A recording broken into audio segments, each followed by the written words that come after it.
Okay, so we're going to try to go quick. We're on 1 Samuel 1 through 8. So let's get started. Okay, so we're doing 1 through 8 according to Jeff Caven's Bible timeline, part of the one of the 14 narrative books. And today's not the full book, it's just the beginning, because part of the other part is still, this is part of the 5th biblical period. Say, we're still in this. That's just this part of Samuel, okay? And then we're done the 5th period. So 1 and 2 Samuel are part of the 6th biblical period, which is Kings, and we'll get there. So I'm going to show you over here in Breakthrough to give you a summary of what's happening. And it's like a little preview of what I'm about to read, and it helps me prepare and know what to look out for as I'm reading. So that's what I do. Jeff Cavins has the summary at the beginning of every biblical period, but he doesn't have it at every book. So I use the Breaking Through Bible. I have this right beside me, so when I don't understand something here, this is the kids' Bible, it simplifies it. So,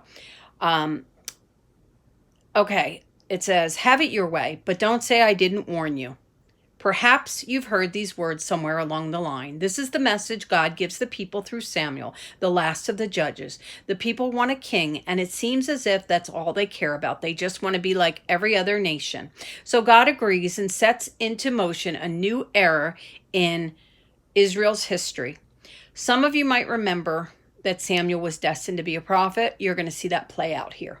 Anyway, the 2 books of Samuel were originally one long book and tell the stories of the time of change in leadership from judges to military rulers to Israel to kings. This will pose a whole new set of challenges for the people. The Israelites and their kings will have to remember that the true king of Israel is God. The factoids. And it says here why the book was written. It was probably compiled using ancient court records and stories of heroes. It was written to tell the story of the beginning of the monarchy kings in Israel.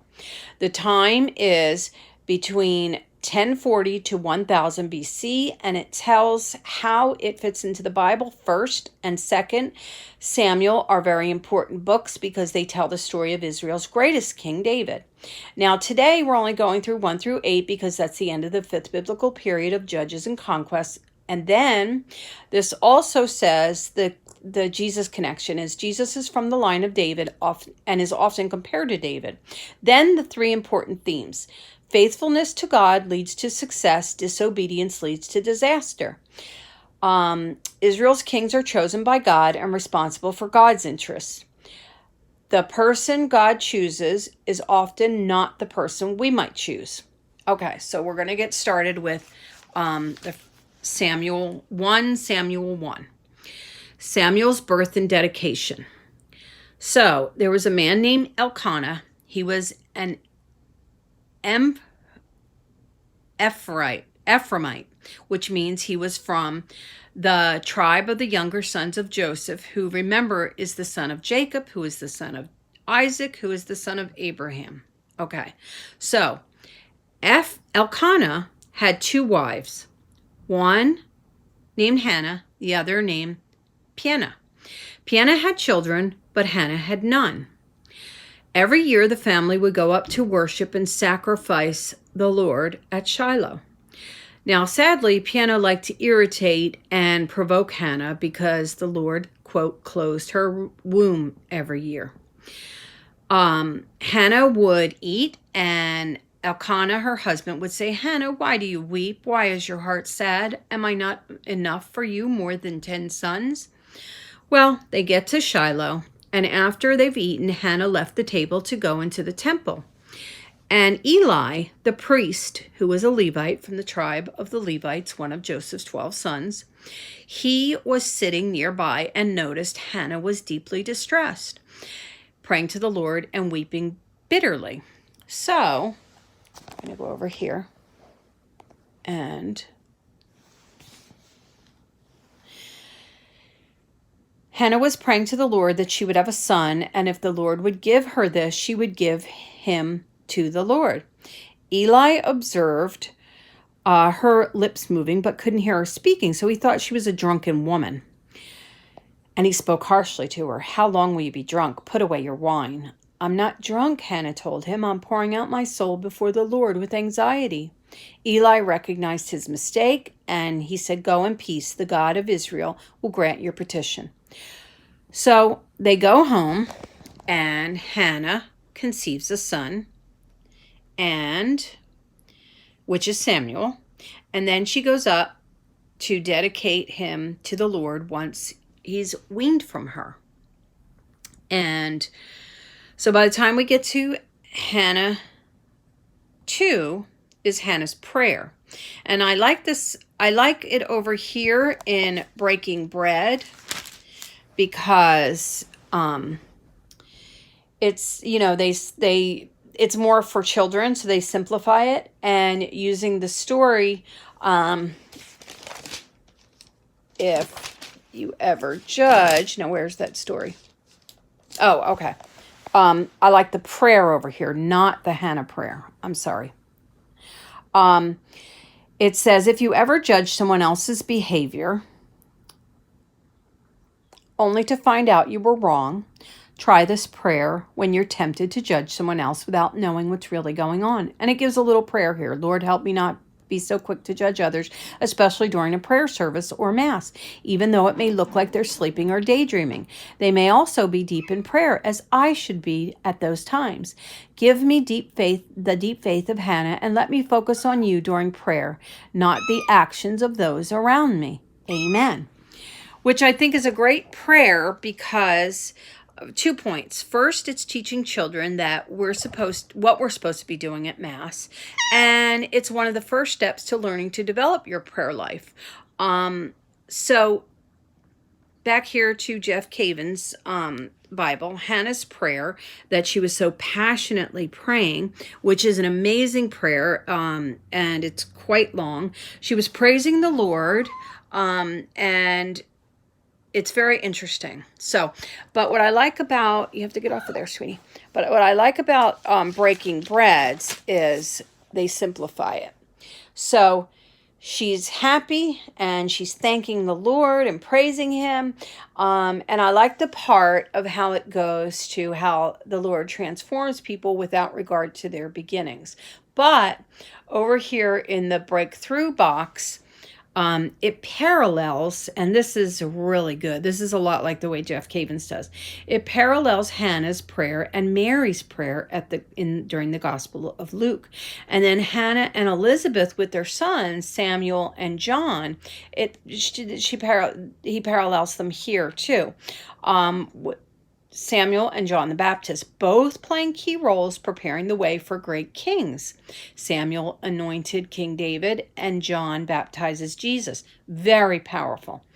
So, and I just want to say something. If you look at the contrast between these two women, how one was given the gift of children and took it for granted and is using it as a weapon, and the other one who suffered long waiting, it made her a better person because she prayed. And that's just something about prayer that fixes you internally.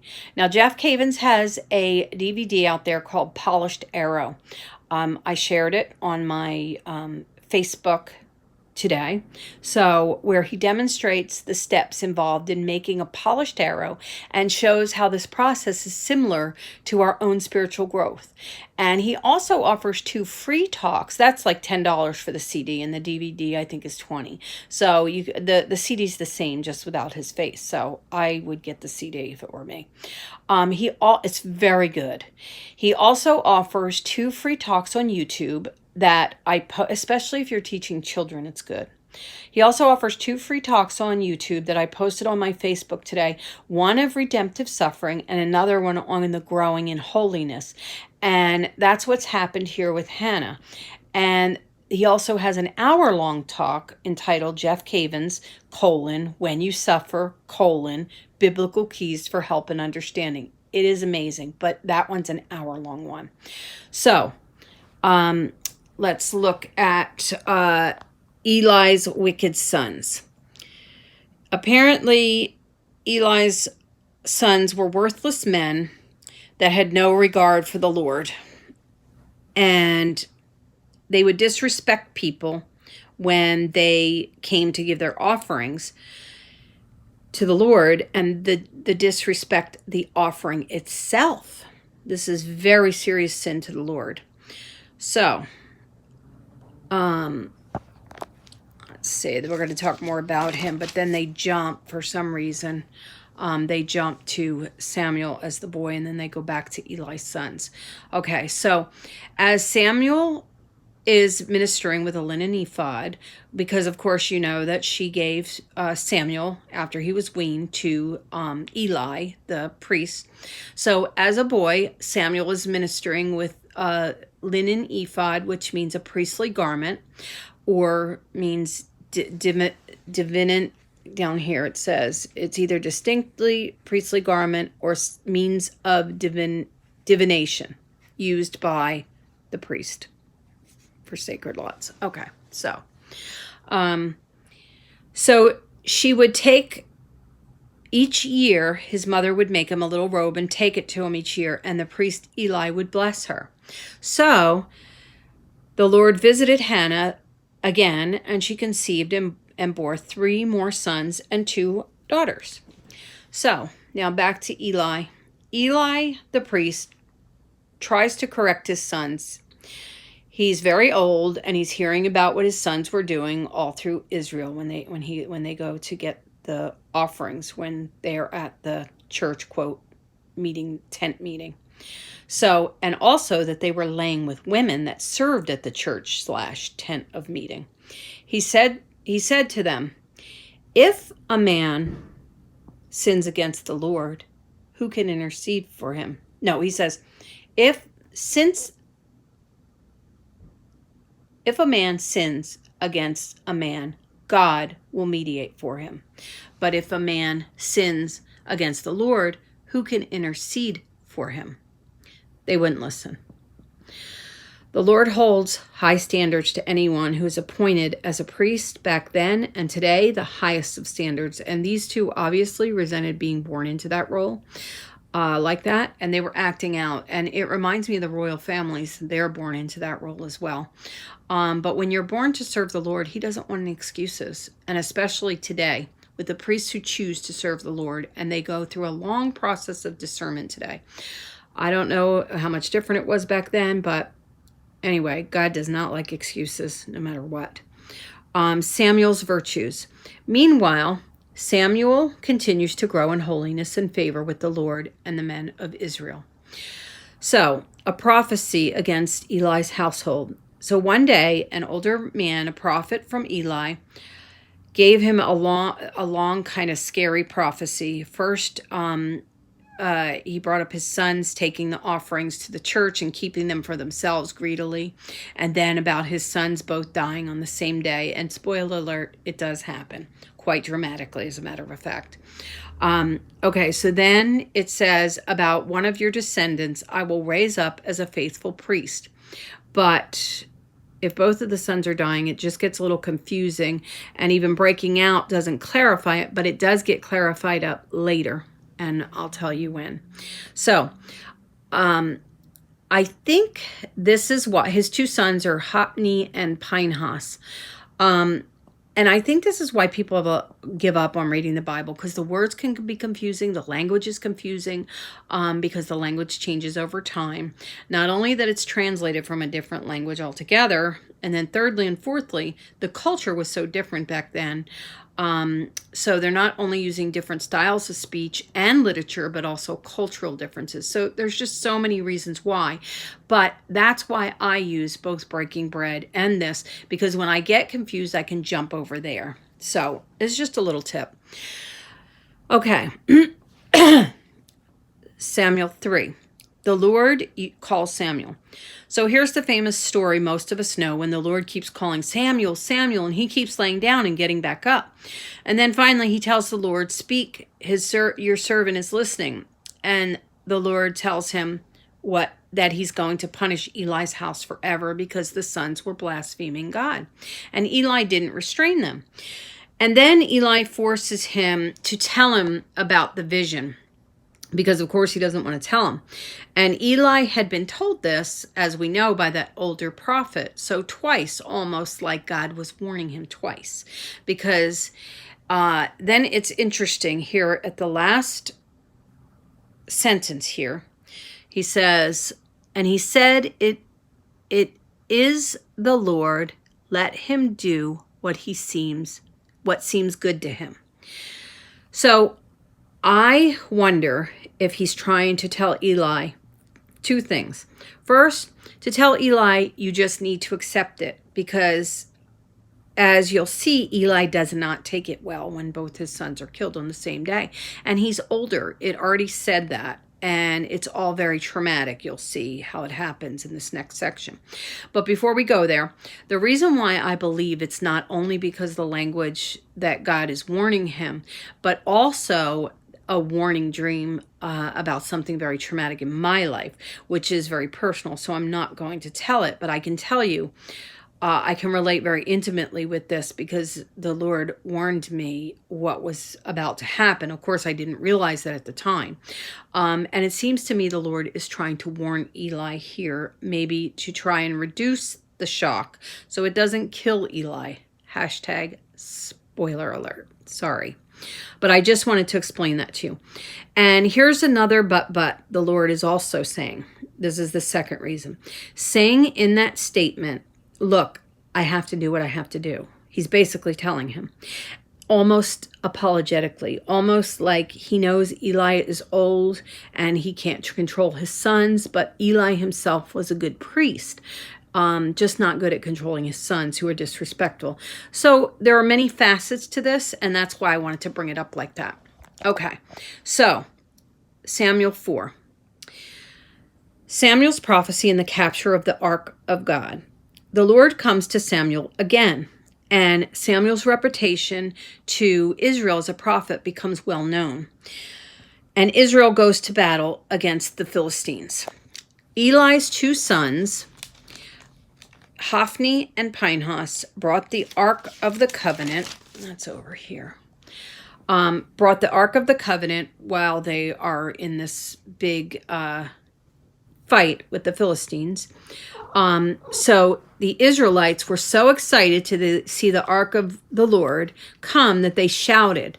And this is a sense of power for them. And they're like, yes, here comes help. God, you know. And the Philistines heard this great shout. So they say, what does this mean? They brought a god to the camp? This has never happened before. They're the ones who slaughtered the Egyptians in the desert.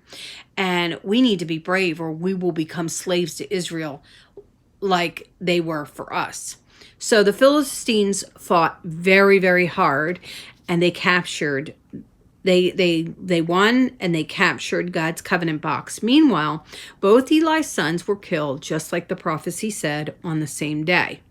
So then a man from the tribe of Benjamin, who was in with the big Philistine fight with them, ran to Shiloh to show his grief. He tore his clothes. And Jewish people often do that. It's sort of a custom. They tear their clothes and he put dirt on his head. Meanwhile, Eli has been, because you'll hear that throughout the Bible.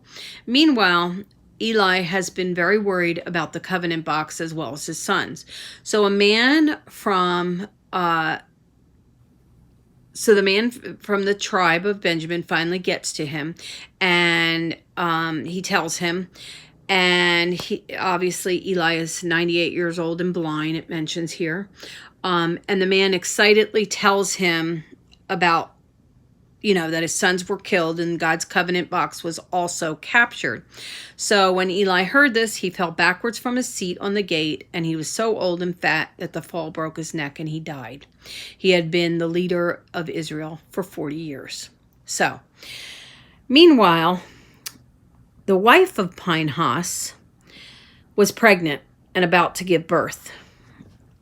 And upon hearing the news of all three of them being killed, she gave birth, but she was dying. as she was giving birth. And the women were helping her, and they said, be brave, you have a son. So she gave birth, and she didn't answer, but she did name the son Ichabod, it says. I guess before she died. The meaning of the name written is right here, and it may be because she was now, she said, now the glory has departed from Israel because the Ark of the Covenant has been captured. And her father-in-law and husband had been killed, and then she went into labor from shock, and then she died, but not before she named her son. So that was interesting. I notice here in the Bible, the meaning of names are very important. And I remember being somewhat interested when I named my children. I looked them up in the meanings, and the meanings definitely have some significance in their lives through my children, and the energy that surrounds their lives. So that's interesting. Okay, Samuel 5, the Philistine and the Ark. The Philistines and the Ark. So the Philistines take the Ark of the Covenant, and the hand of the Lord was heavy upon them. They were terrified because the Lord afflicted them with tumors, and I guess some kind of plague. And when the men realized it was from the Ark of the Covenant, they gathered together. Move your little footsie. And they gathered together and said, what should we do? So they took it to another city. And the same thing happened. People died, and people broke out with tumors. It was some kind of plague. They took it to another city. The same thing. Finally, there was a deathly panic through the whole city. And they said, let's take it back to Israel, the place where it belongs. And in the last sentence, it says here, the men who did not die were stricken with tumors and the cry of the city went up to heaven. So that was interesting. Okay, so now we're going to go over here to breaking bread. Okay. And I like this because, again, it's teaching children. So stealing has consequences. The covenant box, also known as the Ark of the Covenant, was the holiest object in Israel that had been stolen. So shocking, it caused old Eli to fall out of his chair and break his neck. And then the Philistines, after they had stolen it, many people developed tumors and some even died. Soon they couldn't wait to get rid of it. So what's the point of the story? One point is there's consequences for stealing. When you take something of value to someone else, we rarely get away with it. We may not get tumors like the Philistines, but we may get caught and have to face legal consequences or the loss of a friendship. Even though we don't get caught, we have taken what does not belong to us, and it's a violation of God's law, a sin. If we don't seek forgiveness, our hearts will begin to harden. We no longer care about the effects of our actions on others. We drift away from God. Have you ever had to return something you stole and ask for forgiveness? So they talk to God about that, and that can serve as a powerful lesson and help to make things right with others and with God. So I really like that. So Samuel 6. Okay. So the ark returns to Israel. It says specifically here, it was with the Philistine for 7 months. When they return it, they want to send it with a guilt offering. And they discuss it. It's kind of confusing here and Jeff Caven's Bible, but when you break over here to the Return of the Covenant box here, it's a little more simplified. So I like the way they say it here. They discuss it, and they basically tell you through that flowery language that they're using over here at Jeff's Bible. If they send it with guilt, the offering, you will be healed, and you will find out why he kept punishing you. So they're discussing what to send, what gifts to send back, gold, livestock, and such. And then how they return it. If they do this, it means that it all sort of sounds like superstitious type thinking. They're like, well, if they do this, it means that. If they do that, it means this. But basically, they're returning it is their gift offering is to atone their sins.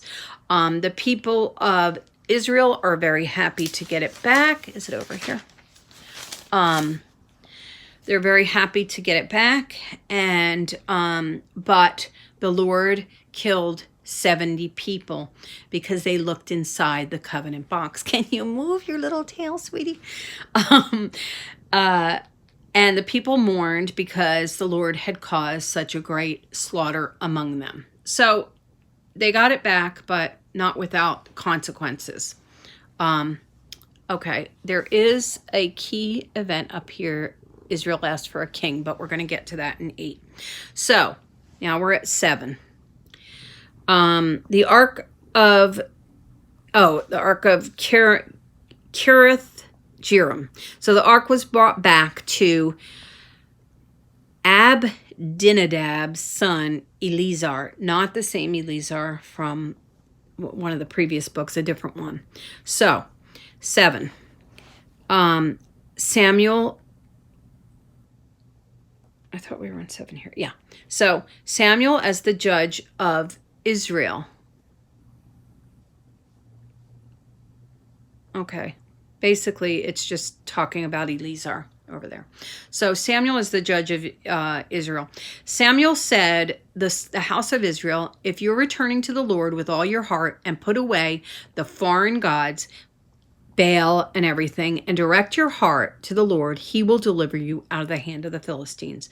So Israel agrees. They put away Baals and Ashtaroth, and they serve the Lord only.